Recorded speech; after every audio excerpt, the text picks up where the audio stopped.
Hi, Andrea. I'm really sorry to hear that you're feeling so defeated after grading your vocabulary quizzes this week. I know how frustrating that can feel when you start to question the job that you're doing and wondering if it's you and your capabilities. But hang in there because you know how it goes. We're teaching students that have all different backgrounds, they all have different learning styles. So, one thing that I've noticed is that when I take a multimodal approach, it really helps me to feel like I'm engaging with all of my students. Of course, you have the kids who can sit there and they can see everything that's on the screen and they're totally okay with that. But then you've got kids who really need to be able to write the words down, write them in sentences, to really have that start to make more sense in their brains. Um, so that's just one thing that I've noticed when I'm teaching is that taking those multimodal approaches really helps me a lot. Have you ever thought of sending the vocabulary words home? That's something that I like to do every week is I print those out on a bright sheet of paper. I send those home first thing in the week. I follow it up with an email reminder email to my families, and I ask them to just make sure to post those puppies on their refrigerators or even put them on their bathroom mirrors. So that way, throughout the week, their kids are reading those over. And as a parent, what I also like to do is work with my kids throughout the week and utilize those tools when we're making dinner or driving to school is I can read them the vocabulary words and then they can give me the definition and put them in a sentence. So I feel like that's something that I've always liked to do not only as a parent but also as a teacher.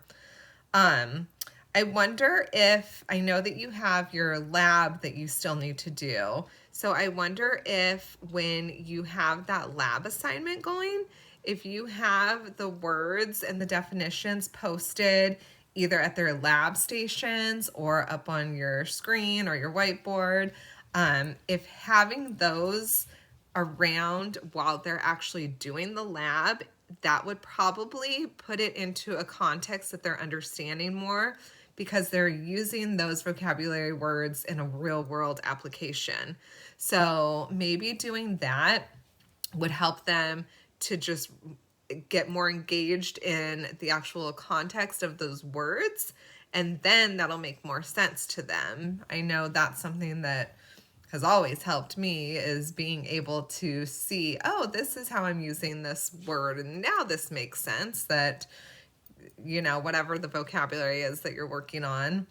Um, One thing that I would also say is that maybe you could try to either pair up your students, if it was like a half-half split that were understanding versus not understanding, or if you had like a third that did well and two-thirds that didn't, perhaps you either put them in pairs or in small groups and having their peers to work with, that might help them as well. One thing I like to do is have them use their whiteboards, write down the vocabulary word, and then write it down in a sentence.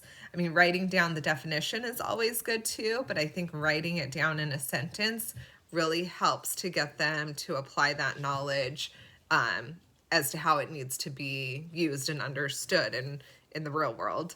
So you know that research does show that we've got students that have all different learning styles. So that's why I think it's really important to take that multimodal approach so that you can hit all of those different styles where, we've got our visual learners, our auditory learners, our learners that do best reading and writing, our kinesthetic learners who need to be more hands-on.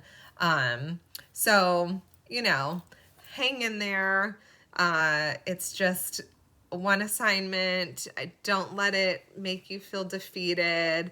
But hopefully any of those approaches that I recommended. Maybe those will help, and let me know how it goes after you might try implementing any of those things. All right. Well, good luck, Andrea. I'm here for you.